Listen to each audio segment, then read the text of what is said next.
So this Srinath Chakravarti Pad, in this verse, which is mentioned, of course, in this famous book of Srila Prabhupada Shlokas, page 404, we're mentioning how this is the essence of Krishna Bhakti Bhajan and the essence of the sadhana and siddhanta of the Gaudiya Vaishnava Sampradaya.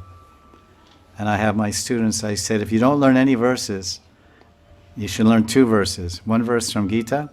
This is the Sarva Guyatamam. There's a Guyam, there's the Guyam, Guyatara, Guyatamam, and Sarva Guyatamam. There's 4 secrets in Bhagavad Gita.